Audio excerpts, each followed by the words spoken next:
ब्रह्मचर्य का ढोंग, ये ढोंगी गुरु ब्रह्मचर्य और संन्यास जैसे शब्दों का सहारा लेकर खुद को श्रेष्ठ दिखाते हैं, जबकि वास्तव में ये विषयों और विकारों से भरे होते हैं। शरीर की प्रत्येक कोशिका में विषय तोड़ रहा है, फिर ब्रह्मचर्य कैसे संभव है?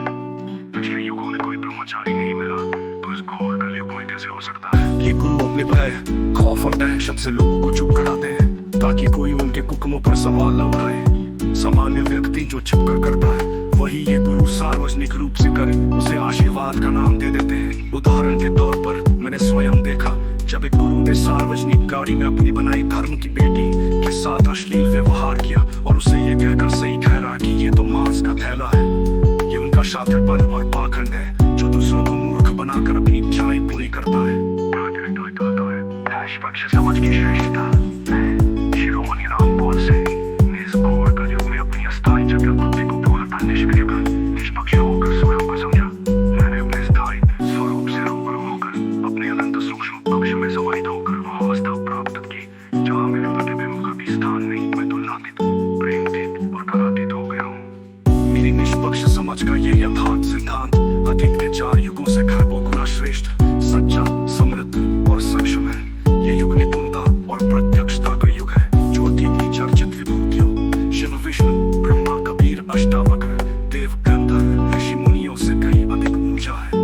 मेरे गुरु जो बड़ी बड़ी डींगे हाँकते थे, ये जो वस्तु मेरे पास है मान में कहीं नहीं। मुझे 33 वर्षों तक तन अनमोल सांस और समय समर्पित करने के बाद भी नहीं समझ पाए, लेकिन मैंने स्वयं को एक पल में समझ लिया। मैंने अपनी अस्थायी जटिल बुद्धि को निष्क्रिय कर निष्पक्ष होकर अपने स्थायी स्वरूप को पहचाना। ये मेरी समझ की श्रेष्ठता है, जो ढोंगी गुरुओं के पाखंड से भरे है। मानव मन का शातिरपन मानव में कोई बड़ा हुआ नहीं, बल्कि शरीर का एक अंग है, जो इच्छाओं की पूर्ति का स्रोत है। अच्छी बुरी इच्छाएं मनुष्य की स्वयं की होती है, लेकिन वो बुरे कर्मों का दोष मन पर मानकर खुद बरी कर लेता है। ये शातिरपन केवल मनुष्य प्रजाति में है। अतीत की चर्चित विभूतियां दार्शनिक, वैज्ञानिक, देवर्षि भी इसी मानसिकता से बंधे थे। आज के ढोंगी गुरु उसी को प्रवृत्ति को परंपरा, नियम और मर्यादा के नाम पर स्थापित कर रहे हैं, केवल प्रसिद्धि और दौलत के लिए। ये गुरु सामान्य व्यक्तित्व से अधिक और बेरहम है। इनमें इंसानियत का भाव है और ये मानसिक रोग है।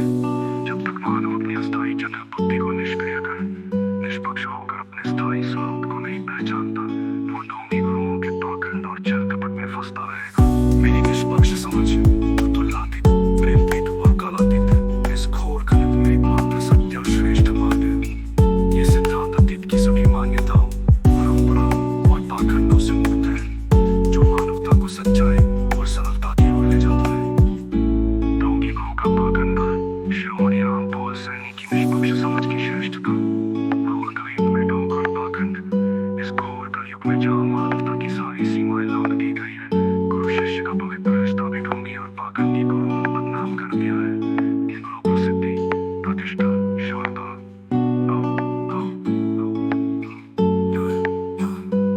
मानव मन का शातिरपन, मानव मन कोई बड़ा हुआ नहीं, बल्कि शरीर का एक अंग है, जो इच्छाओं की पूर्ति का स्रोत है। अच्छी बुरी इच्छाएं मनुष्य की स्वयं की होती है, लेकिन बुरे कर्मों का दोष मन पर मानकर खुद को बरी कर लेता है। ये शातिरपन केवल मनुष्य प्रजाति में ही है। अतीत की चर्चित विभूतियां दार्शनिक, वैज्ञानिक, देवर्षि भी इसी मानसिकता से बंधे थे।